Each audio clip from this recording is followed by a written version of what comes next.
दोस्तों the engineering class के YouTube channel पर आपका हार्दिक स्वागत है। मैं भारत सिंह आपके लिए लेकर के नहीं आया हूँ भारतीय राज्य व्यवस्था। मित्रों, हमने हमारी जो पिछली क्लास में डिस्कस किया था समानता का अधिकार, तो समानता के अधिकार का आज हम भाग नंबर 2 को पढ़ेंगे। हमने कल पिछली क्लास में अनुच्छेद संख्या 14 और अनुच्छेद संख्या 15 के ऊपर कुछ विशेष बातें की थी। आज जो हम पढ़ेंगे अनुच्छेद संख्या 16। अनुच्छेद संख्या 16 देखते हैं। अनुच्छेद 16 कहता क्या है? अनुच्छेद 16 में उल्लेख है लोक नियोजन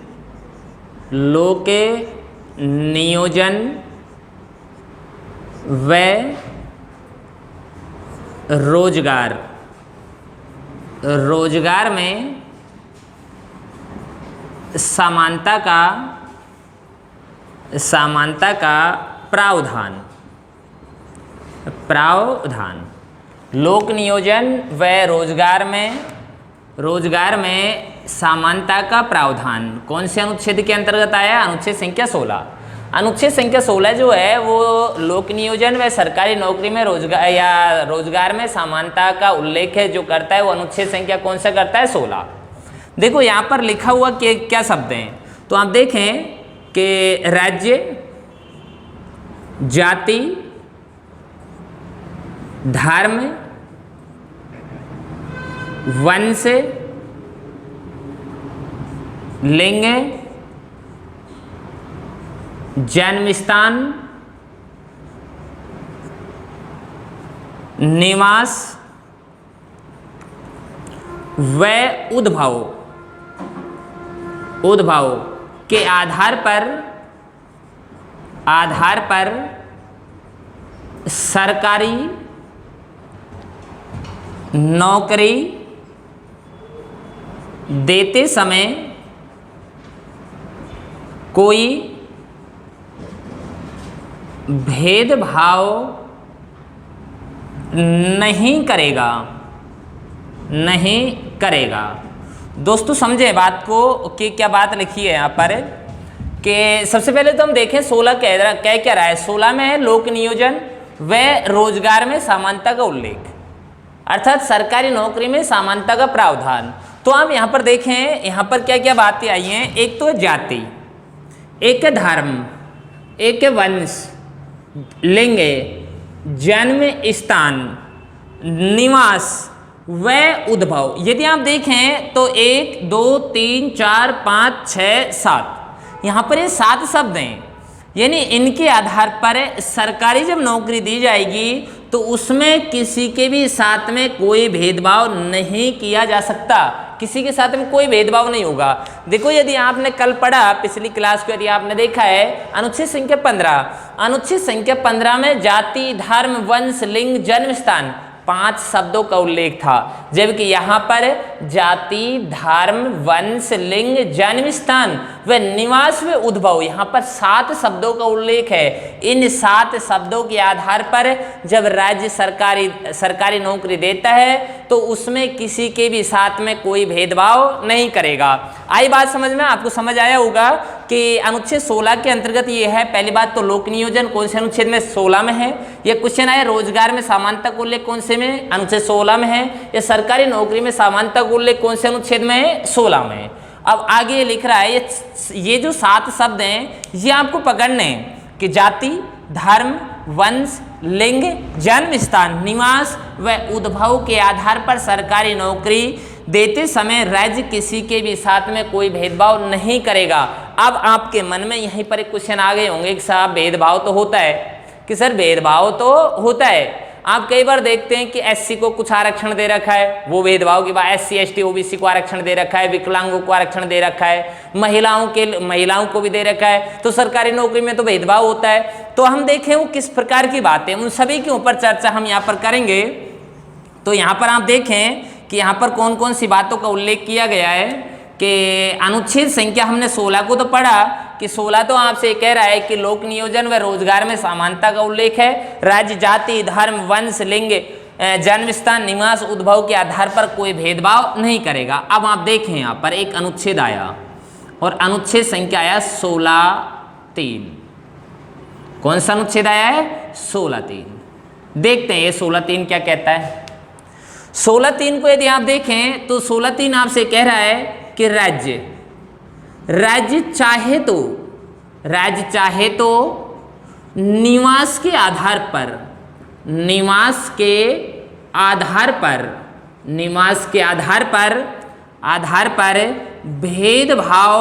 भेदभाव कर सकता है, लेकिन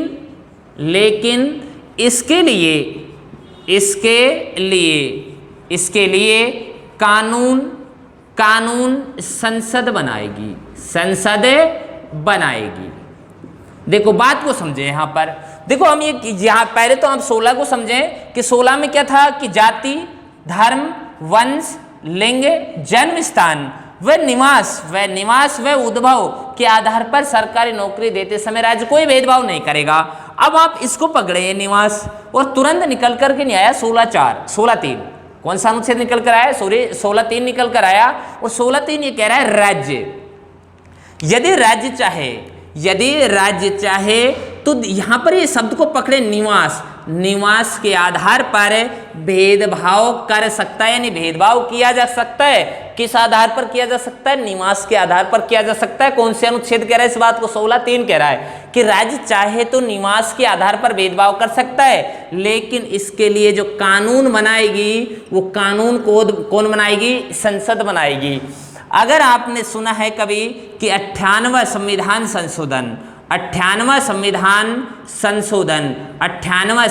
संशोधन के अंतर्गत अनुच्छेद संख्या 371 जे जोड़ा और जिसके अंतर्गत कर्नाटक के राज्यपाल को विशेष शक्तियां दी गई।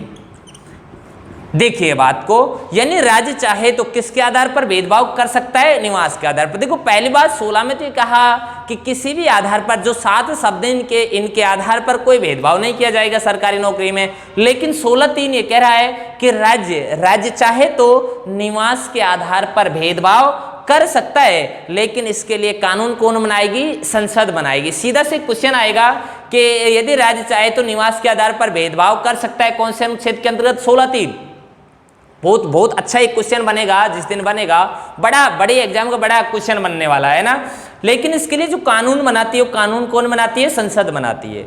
इसी बात को ध्यान में रखते हुए एक संविधान संशोधन होता है और वो संविधान संशोधन है 98वां संविधान संशोधन। और 98वें संविधान संशोधन के अंतर्गत जो अनुच्छेद संख्या 371 जे है, इसके अंतर्गत जो कर्नाटक का राज्यपाल है उसको कुछ विशेष शक्तियां भी प्रदान की गई हैं। तो मित्रों ये आपके सामने दोस्तों आपके सामने ये अनुच्छेद 16 का अनुच्छेद 16 व अनुच्छेद संख्या 16(3) के ऊपर हमने चर्चाएं की हैं। अभी हम आगे पढ़ेंगे, लेकिन उससे पहले आप एक बार और देखें कि 16 क्या कहता है? लोक नियोजन व रोजगार में समानता का उल्लेख, यानी लोक नियोजन या सरकारी नौकरी में सभी के साथ में कोई भेदभाव नहीं किया जाएगा। किन आधारों पर नहीं किया जाएगा? ये 7 आधारों पर नहीं किया जा सकता। 7 आधार कौन कौन से? जाति, धर्म, वंश, लिंग, जन्म स्थान, निवास व उद्भव। कितने शब्द हैं? 7 शब्द हैं। जाति, धर्म, वंश, लिंग, जन्म स्थान, निवास व उद्भव के आधार पर सरकारी नौकरी देते समय राज्य कोई भेदभाव नहीं करेगा। तथा अनुच्छेद 16(3) जो है वो ये कह रहा है कि राज्य चाहे तो निवास के आधार पर भेदभाव कर सकता है, लेकिन इसके लिए कानून कौन बनाएगी? संसद बनाएगी। और इसी के अंतर्गत एक 98वां संविधान संशोधन होता है, अनुच्छेद 71 जे जोड़ा गया और कर्नाटक के राज्यपाल को कुछ विशेष शक्तियां भी प्रदान की गई। मित्रों आप इसका स्क्रीनशॉट भी ले सकते हैं।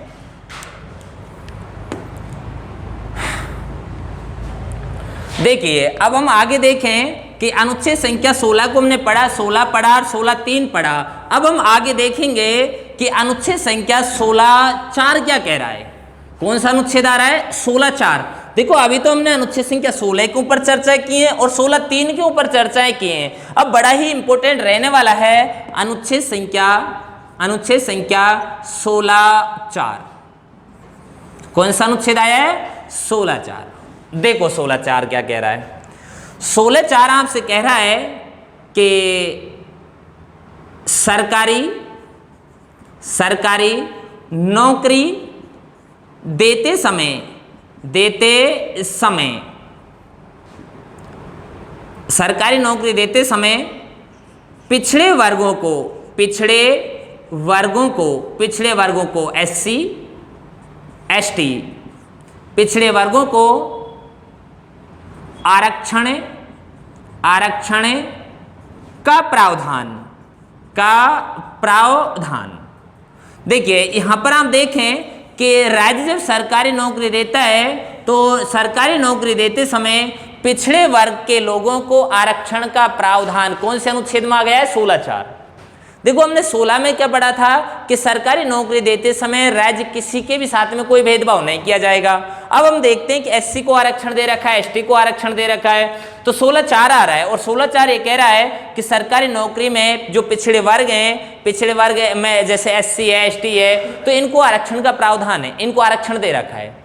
अब इनको जो आरक्षण दे रखा है, इनको आरक्षण 16(4) के अंतर्गत ये बात आई। तो जैसे 16(4) के अंतर्गत ये बात आई कि आरक्षण इनको दे रखा, तो हम इसको कहते क्या हैं? ये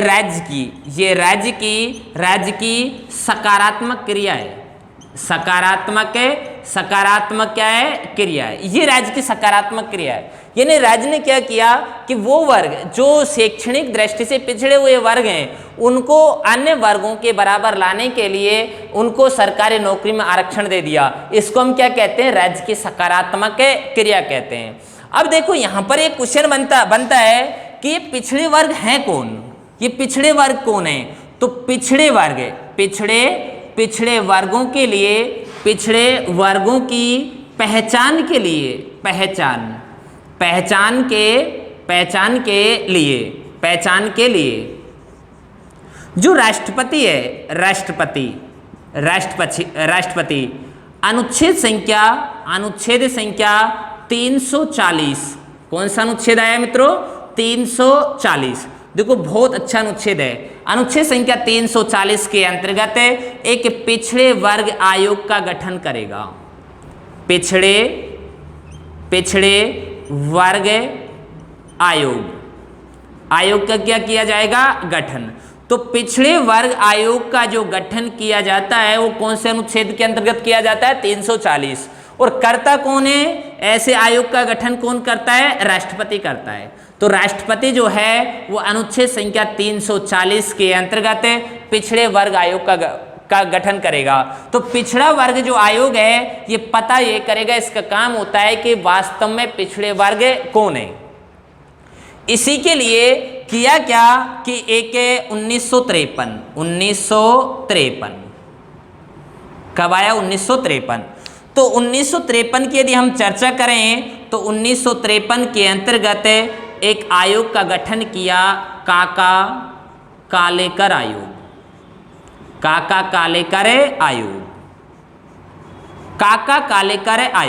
तो काका कालेकर आयोग का गठन कब हुआ है? 1953 में।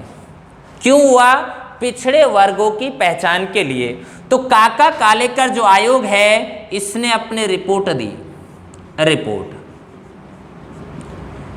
रिपोर्ट तो इसने जो अपनी रिपोर्ट दी वो दी थी 1955 में। रिपोर्ट कब दी है इसने? अपनी 1955 में। और इसकी इन सभी सिफारिशों को खारिज कर दिया। इसने जितनी भी सिफारिशें दी थी, उनको क्या कर दिया था? खारिज कर दिया। ठीक है, आप देखें कि पिछड़े वर्गों की पहचान के लिए राष्ट्रपति अनुच्छेद 340 के अंतर्गत एक पिछड़े वर्ग आयोग का गठन करता है, जिसका काम होता है कि कौन पिछड़े वर्ग हैं उनकी पहचान करने के लिए। और इसी बात को ध्यान में रखते 1953 में काका कालेकर आयोग का गठन किया गया। तो काका कालेकर आयोग का गठन 1900, देखो एक बहुत अच्छा क्वेश्चन निकल करके नहीं आएगा कि काका कालेकर आयोग का गठन कब किया गया। काका कालेकर आयोग का गठन कब किया गया? 1953 में किया गया। काका कालेकर आयोग ने अपनी रिपोर्ट कब दी थी? 1955 में। और इसकी जो भी इसने सिफारिशें की थी उन सभी सिफारिशों को अस्वीकार कर दिया, अर्थात खारिज कर दिया। अब बात आई कि अब आगे क्या हुआ। तो आगे की यदि हम बात करें एक बार आप वापस देखें, पीछे चलें हल्का सा, कि अनुच्छेद संख्या 16(4) आपसे कहता है कि जो पिछड़े वर्ग हैं, पिछड़े वर्ग के लोगों को सरकारी नौकरी में आरक्षण का प्रावधान है। तो सरकारी नौकरी में आरक्षण का प्रावधान SC ST को जो दिया गया, इसको हम कहते हैं राज्य की सकारात्मक क्रिया। अब पिछड़े वर्ग कौन है? इस पिछड़े वर्गों की पहचान के लिए राष्ट्रपति 340 अनुच्छेद संख्या 340 के अंतर्गत पिछड़े वर्ग आयोग का क्या करता है? गठन करता है। और ये पिछड़ा वर्ग आयोग ये पहचान करता है कि पिछड़े वर्ग कौन कौन है। और इसी बात को ध्यान में रखते हुए 1953 में काका कालेकर आयोग का क्या होता है? गठन होता है। तो काका कालेकर आयोग का गठन 1953 में होता है और इसने अपनी रिपोर्ट दी 1955 में, और इसकी इन सभी सिफारिशों को क्या कर दिया? खारिज कर दिया। अब आप आगे देखें क्या होता है। अब समय आया 1978। कब आया है समय? कब का आया? 1978। अब 1978 में यदि आपको याद हो, आपको यदि ये बातें कुछ से समझ आ रही हो, तो 1978 में यदि सरकार जो थी वो सरकार किसकी थी? मोरारजी देसाई की थी। मोरारजी देसाई सरकार। ठीक है, कि 1978 में सरकार किसकी थी? मोरारजी देसाई की सरकार थी। तो मोरारजी देसाई जी की सरकार ने एक आयोग का गठन किया, बीपी मंडल आयोग। कौन से आयोग का गठन किया? बीपी मंडल आयोग का गठन किया। तो बीपी मंडल आयोग का गठन इसने किया कब था? तो इसने इसका गठन किया था 1978 में। ठीक है, मोरारजी देसाई जी की सरकार ने बीपी मंडल आयोग का गठन किया 1978 में, जिसका काम क्या था? पिछड़े वर्गों की पहचान करना कि कौन पिछड़े वर्ग हैं। तो इस बीपी मंडल ने अपने रिपोर्ट, देखो रिपोर्ट कब दी, तो इसने जो रिपोर्ट दी थी, ये रिपोर्ट है जो ये दे रहा है, रिपोर्ट है, इसने रिपोर्ट दी थी 1980 में। रिपोर्ट कब दी है इसने? 1980 में। अब 1980 में इसने अपनी रिपोर्ट दे दी, लेकिन इसकी रिपोर्टों को देखो माना कब गया है? माना गया है 1990 में। वीपी सिंह की सरकार ने, वीपी सिंह की सरकार ने यानी इन रिपोर्टों को या बीपी मंडल की रिपोर्ट को या सिफारिशों को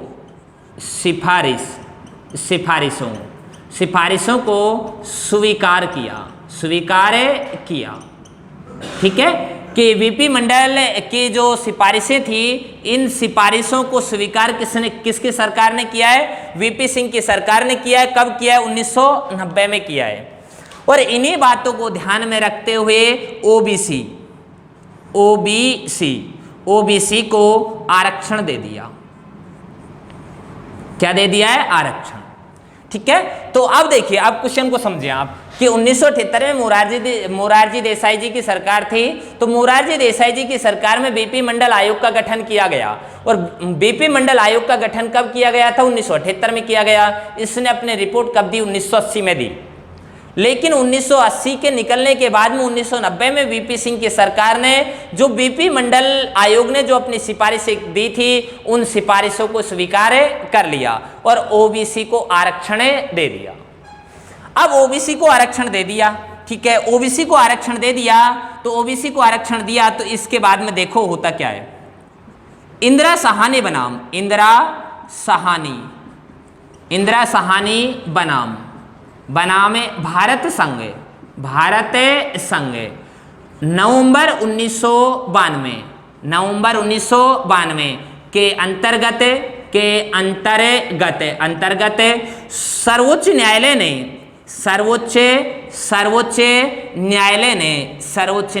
ने ओबीसी को आरक्षण को संवैधानिक बता दिया, संवैधानिक बताया तथा जनरल को आरक्षण के दायरे से हटा दिया, या आप ये कह सकते हैं जनरल को आरक्षण आर्थिक आधार पर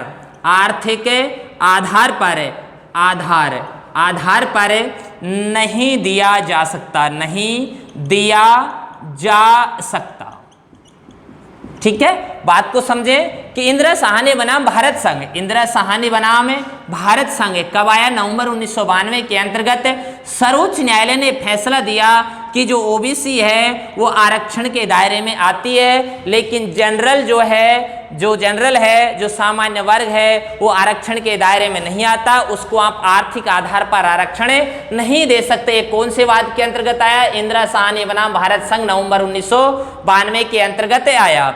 अब बात यह है, हमने पढ़ा कि 1978 में मोरारजी देसाई की जो सरकार थी उसके नेतृत्व में बीपी मंडल आयोग का गठन हुआ, और बीपी मंडल आयोग ने 1980 में अपने रिपोर्ट दी, और इन रिपोर्ट को 1990 में वीपी सिंह की सरकार ने स्वीकार कर लिया और ओबीसी को आरक्षण दे दिया। लेकिन साथ में इंदिरा साहनी बनाम भारत संघ नवंबर 1992 के अंतर्गत ये सर्वोच्च न्यायालय ने यह अपना फैसला सुनाया कि ओबीसी वर्ग जो है वो आरक्षण के दायरे में आता है, जबकि जनरल आर्थिक आधार पर आरक्षण के दायरे में नहीं आता।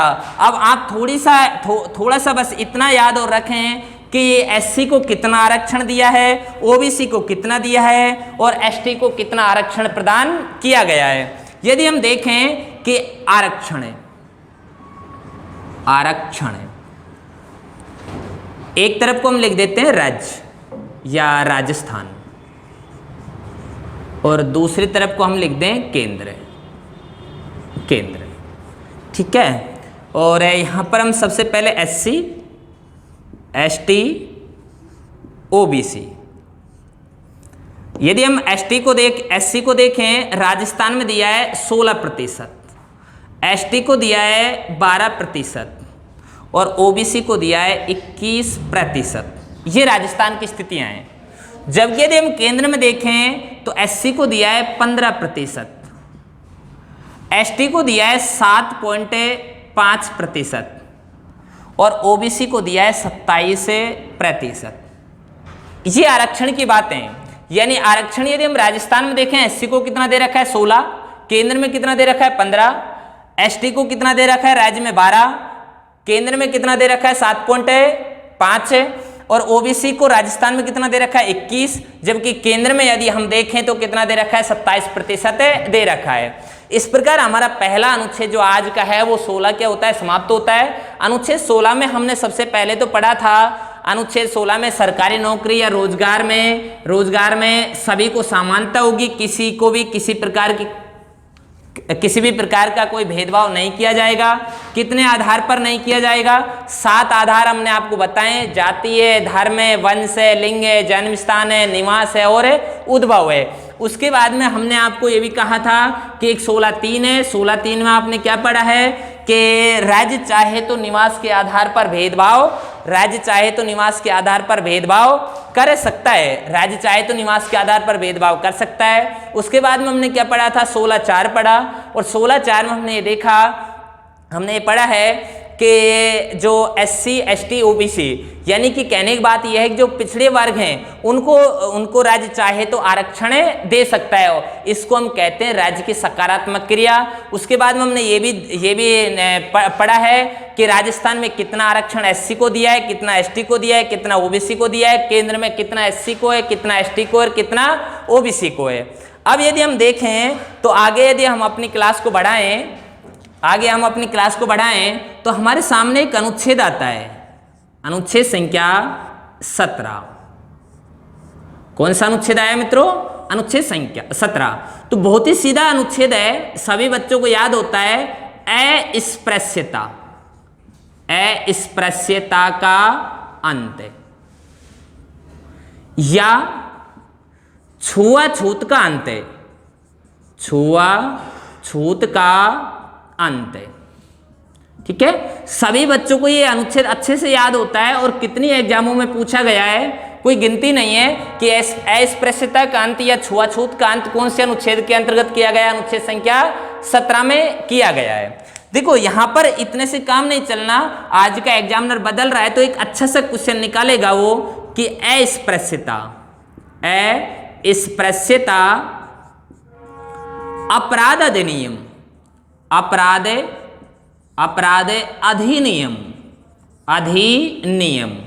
अधिनियम कब बना?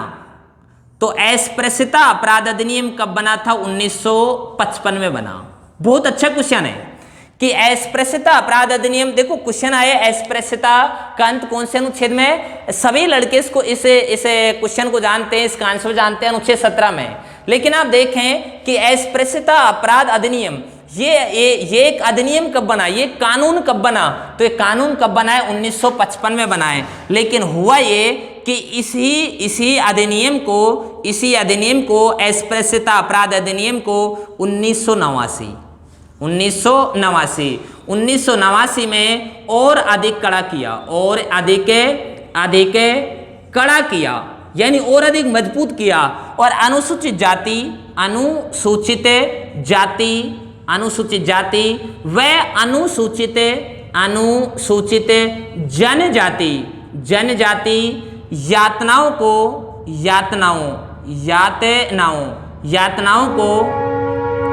यातनाओं को रोकथाम के लिए कानून बनाया। देखिए ये हमारा अनुच्छेद 17 होता है। अनुच्छेद 17 में ज्यादा हमको नहीं पढ़ना। देखो पहला तो एग्जामिनर का यही क्वेश्चन बन गया है कि अस्पृश्यता का अंत या छुआछूत का अंत कौन से अनुच्छेद में किया गया है? 17 में, जैसा आप सभी को विदित है। आगे यदि हम देखें कि अस्पृश्यता अपराध अधिनियम कब बना, तो कब बना? 1955 में बना। इसको और अधिक मजबूत कब किया गया है? इसको और अधिक मजबूत कब किया गया? कौन से अधिनियम में किया गया? तो 1989 में किया गया। 1989 में इस अधिनियम को और अधिक मजबूत किया गया और अनुसूचित जाति जनजातियों की रोकथाम के लिए, उनकी यातनाओं की रोकथाम के लिए कुछ क्या बनाए? कानून बनाए गए। अब हम देखें, हम आगे बढ़ें तो अब हमें पढ़ते हैं अनुच्छेद संख्या 18। कौन सा अनुच्छेद आया हमारे पास में? अनुच्छेद संख्या 18 आया। देखते हैं अनुच्छेद संख्या 18 क्या कहता है। तो आप बताएं अनुच्छेद 18 में क्या आता है? बहुत सीधा एक अनुच्छेद है। देखिए उपाधियों का अंत, उपाधियों का अंत। देखो उपाधियों का अंत कौन से अनुच्छेद में किया गया है? 18 में। देखो दोनों अनुच्छेद अक्सर ऐसे सीधे से क्वेश्चन पूछते हैं कि अस्पृश्यता का अंत 17 में है, छुआछूत का अंत 17 में है, जबकि उपाधियों का अंत कौन से अनुच्छेद में? तो उपाधियों का अंत कौन से अनुच्छेद के अंतर्गत आया? अनुच्छेद संख्या 18 के अंतर्गत उपाधियों का अंत आया। देखो इसमें क्या बातें लिखी गई हैं। इसमें आगे लिखा गया है कि राज्य सेवा या विद्या के अलावा अन्य किसी प्रकार के अलावा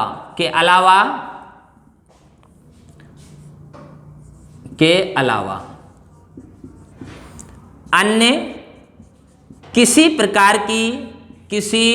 प्रकार की उपाधि नहीं देगा।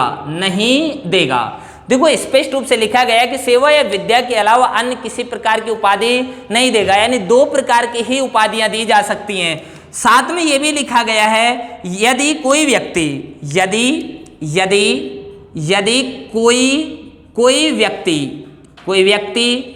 दूसरे देश से कोई उपाधि लेता है